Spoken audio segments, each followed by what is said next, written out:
So we have an update on this Deborah Moses murder case. It turned out that Lintex may not have killed her because he was still obsessed with her, and that rather this could have been a business deal gone wrong. So months leading to the tragic incident when Lintex went to her house to stab her multiple times to death, he had given Deborah a contract interior designing job worth 17 to 20 million naira. He may have not done it directly. He may have most likely suggested Deborah to a group of people who gave her the job. So there's a possibility that Deborah did not know that this job came from Lintex. Probably if she knew, she would not have taken it.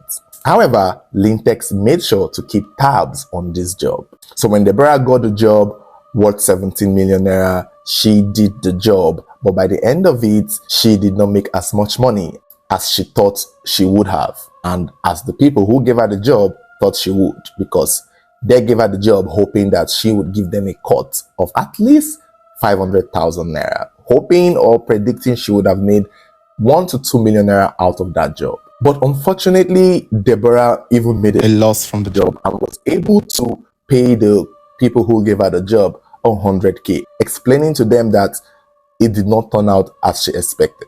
When Lintex learns that Deborah only paid these people 100k because he too was expecting some sort of amount from it. He was expecting 500,000. So he was even expecting Deborah to pay them 1 million while those people would give him 500k or something like that. But unfortunately, learning that Deborah only gave them 100k sent him sparking. He started going around asking other interior designers that he knows if it's possible that somebody would get a 20 million naira job and make only 100,000 naira out of it. And most of them kept telling him the same thing, that yes, interior designers usually don't make as much as people think they do. Just because they were given a 20 million naira contract doesn't mean they're going to make 10 million naira out of it. And sometimes they run into a loss. But Lintex had a hard time believing it, to the point that to the people he was talking to, he kept vowing that he's not going to let this one slide, that everybody is lying, that Deborah is lying, that Deborah is cheating them, that Deborah does not want to pay them the money, that Deborah is a thief, that in fact he's not going to let this one slide. Those were his words. I'm not going to let this one slide. And few weeks later, the tragic incident where he goes to her house pretending to be a dispatch rider, jumping the fence, going to her kitchen to cut off the gas pipe, and then breaking into her house to confront her, eventually stabbing her multiple times till she died. So with this new detail, it is giving the information that this looks more like a business deal gone wrong.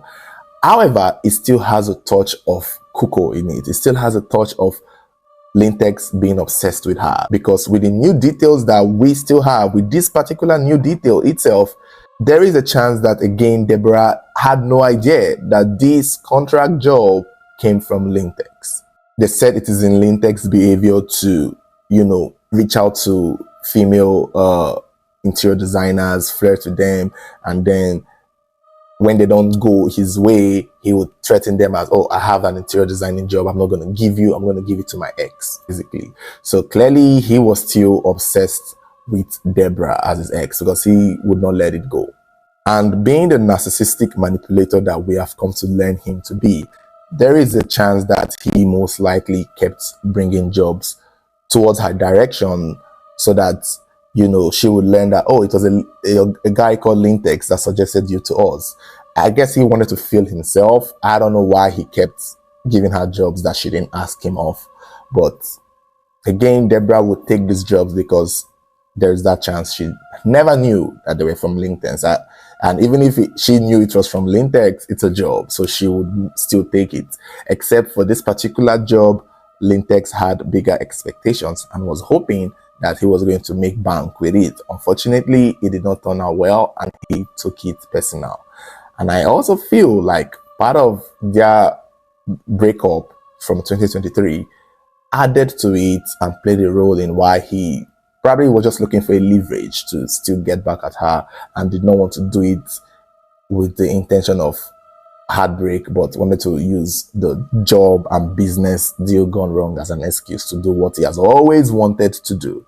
Because another new detail that we have, was a post made by anonymous group on Facebook back in June. So it turned out that this group of people on Facebook had predicted Deborah's death.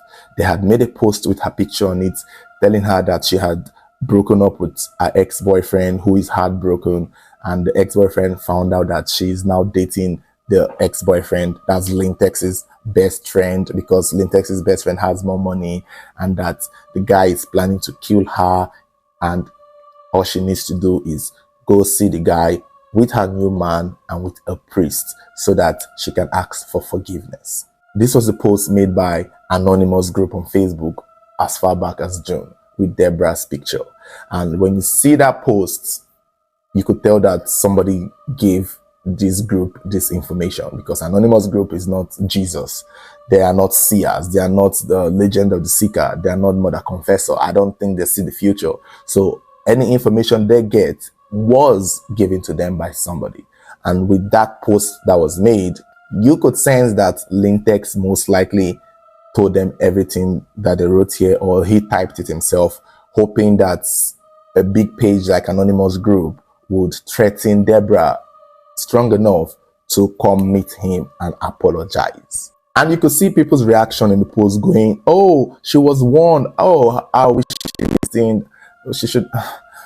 Truth be told, even if she saw the post or she didn't see the post, I would assume she would see the post and understand that this is her ex-boyfriend's doing, and this is a way, a manipulative way for him to get her to come back to him.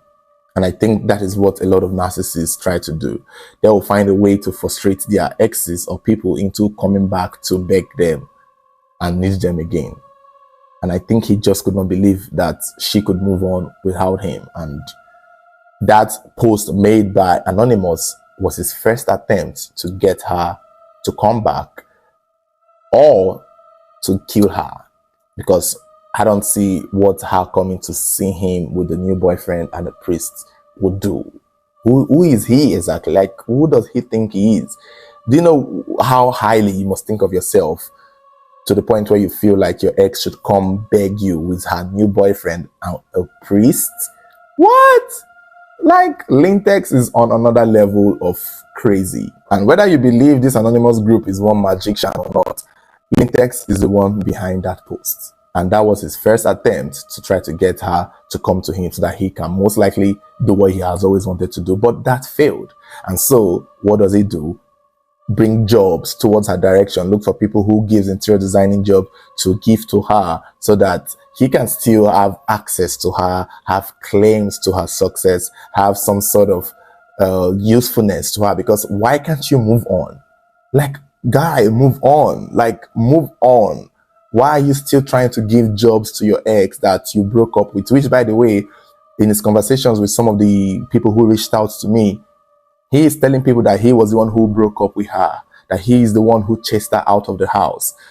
So if you did all that, why are you still obsessed with her? Why are you still bringing jobs to her? Why are you still setting traps for her? Because I feel like this job he gave to her was a trap, so that he can find a reason to be angry and find a reason to attack her, so that to look like it's about the job, whereas we know it's about her not coming back to you. It was about her moving on, because all these stories from what we heard in the first narrative still stands. He was abusive.